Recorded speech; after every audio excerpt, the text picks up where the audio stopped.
Hello అండి. ఇది చిక్మంగళూరులోని క్యాతనమక్కి sunrise పాయింట్‌కి అయితే వచ్చున్నాము. మార్నింగ్ అరౌండ్ 5:00కి అలా స్టార్ట్ అయిపోయాము. సో, డ్రైవింగ్ మొత్తం అంటే డిస్టెన్స్ అరౌండ్ 3 కిలోమీటర్స్ ఉంది. జీప్‌లో అయితే వచ్చాము. ఆల్మోస్ట్ ఒక 30 మినిట్స్, మోర్ దెన్ 30 మినిట్స్ అయితే పట్టింది. ఆ రోజు సన్‌రైజ్ రావడానికి కొంచెం టైం పట్టింది. ఎంత చల్లగా ఉందంటే ఇక్కడ ఇంకా సన్‌రైజ్ వచ్చేలోపు మేము అంటే వాళ్ళ ద్వారానే వచ్చాము. Green zone adventures. సో, తను చెప్తున్నాడనమాట. ఇంకా కొద్దిసేపు మెడిటేషన్ చేద్దాము అనేసి అందరిని కూర్చోబెట్టాడు. ఇంకా జీప్‌లో రాకుండా ట్రెక్కింగ్ చేసుకుంటూ వస్తే మాత్రం ఇంకా బావుంటుంది. కానీ ఇంక ఎర్లీ మార్నింగ్ లెగడమే ఇంక అప్పుడే లేచాము. ఇంకా స్టార్ట్ అయిపోయామనమాట. సో, తనకి ట్రెక్కింగ్ కూడా తీసుకెళ్తుంటారు. ట్రెక్కింగ్ వల్ల ఏంటి అంటే నాకు అంత ఐడియా లేదు. మామూలుగా అడిగాననమాట. తను ఎక్స్‌ప్లెయిన్ చేశాడు. ఇంకా సన్‌రైజ్ అయితే ఇక్కడ స్టార్ట్ అయింది. మీరైతే చూడండి. ఎంత బాగుంటుందో నేను జూమ్ చేసి ఇక్కడ చూపిస్తున్నాను మీకు. సో, ఈ ట్రెక్కింగ్ వల్ల చాలా అడ్వాంటేజెస్ అంట. హైకింగు, ట్రెక్కింగ్ చేసేవాళ్ళు ఈవెన్ అర్ధరాత్రులు వాళ్ళని అడవుల్లో ఉంచినా కానీ అలా ఉండిపోతారంట. ఇంకా ట్రెక్కింగ్ చేసేటప్పుడు మనం నేచర్‌తో అవుతాము. కనెక్ట్ అయ్యేటప్పుడు వీళ్ళేంటంటే ట్రెక్కింగ్ స్టార్ట్ అయినప్పుడు గ్రూప్స్‌గా వెళ్తుంటారు కదా! వాళ్ళందరి దగ్గర నుంచి ఏమైనా గ్యాడ్జెట్స్, మొబైల్స్ అవన్నీ కూడాను తీసేసుకుంటారు. వితౌట్ గ్యాడ్జెట్సే వెళ్ళమంటారు. ఈ మధ్య నేను తెలుసుకుంది ఏంటంటే నేచర్‌తో ఎక్కువ కనెక్ట్ అయితే చాలా బావుంటుంది అనేసి.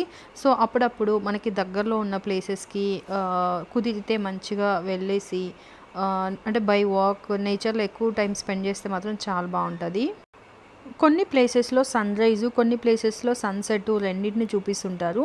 మేము ఇక్కడ చూసిందైతే మాత్రం సన్‌రైజు, సన్‌సెట్ కూడా కొన్ని కొన్ని ప్లేసెస్ ఉంటాయంట. ఇక్కడ దాటి వస్తున్నప్పుడు సన్‌సెట్ కూడా చూసాము. అంటే మొత్తం దగ్గర ఉంటుంది. కానీ సన్ అనేది ఆ కొండ నుంచి స్టార్ట్ అవుతుంది. సో, అప్పుడు చూసినప్పుడు చాలా డిఫరెన్స్ ఉంటదనమాట. తర్వాత ఇంకా సన్‌రైజ్, సన్‌సెట్‌ని ఎంజాయ్ చేయడం నార్మల్ డేస్‌లో కూడా స్టార్ట్ చేశాను నేనైతే. ఈ క్యాతన్మక్కి హిల్ స్టేషన్‌కి ఏంటంటే నార్మల్‌గా సన్‌రైజ్ కోసమే కాకుండా ట్రెక్కింగ్‌కి కూడా వస్తుంటారంట. సో, మేము మార్నింగ్ సన్‌రైజ్ అయిపోయిన తర్వాత ఇంకా రిటర్న్‌లో ఉన్నప్పుడు అప్పుడు కూడా వెళ్తున్నారు చాలామంది పైకి. సో, వాళ్ళేంటంటే వాళ్ళ వెహికల్స్‌ని అక్కడ పెట్టేసుకొని ట్రెక్ చేస్తారంట. సో, ఫుల్లు మొత్తం ఫాగు, మంచుతో కవర్ అయితే చేసుంది. అసలు ఫుల్లు చాలా చల్లగా ఉంది. ఇంకా ఆల్మోస్ట్ ఒక అరౌండ్ 2-3 అవర్స్ అయితే అక్కడే స్పెండ్ చేసాము. దాని తర్వాత ఇంకా ఇదే వెహికల్‌లో మేము పైకొచ్చాము. వే ఎలా ఉంటది ఇక్కడైతే మీరు చూడొచ్చు. ఇలా 4x4 జీప్స్ నార్మల్ అంటే 2 వీలర్ గానీ, 4 వీలర్ కార్స్ మాత్రం వెళ్ళడం చాలా కష్టము. మీరే చూడండి ఇక్కడ రూట్ అనేది ఎలా ఉంటదో. నేనిక్కడ ఫ్రంట్ సీట్‌లో కూర్చున్నాను. ఎందుకంటే వీడియో తీద్దాము అన్నట్లు. చూడండి దారి ఎలా ఉందో. మొత్తము అంటే ఇది నడపడానికి కూడా వాళ్ళకి ఫుల్ ఎక్స్‌పీరియన్స్ ఉంటే మాత్రమే చాలా అంటే నార్మల్‌గా అయితే లేదు రోడ్డు ఎక్కడ గూడాను. మనము ఈ పాయింట్‌కి రీచ్ అయిన తర్వాత నార్మల్ ట్రెక్కింగ్‌గా వెళ్ళే వాళ్ళైతే పాస్ అట్లా ఏం తీసుకోబడలేదు.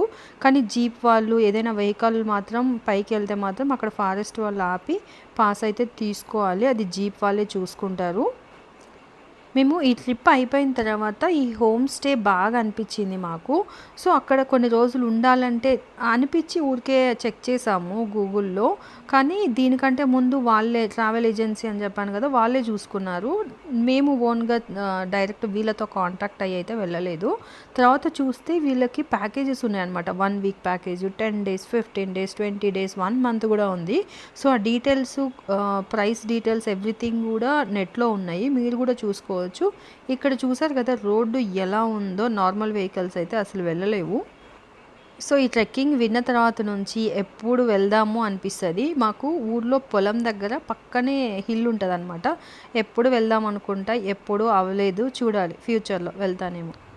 వీడియో చివరి వరకు చూసినందుకు థ్యాంక్ యూ సో మచ్. మంచి వీడియోతో కలుస్తా.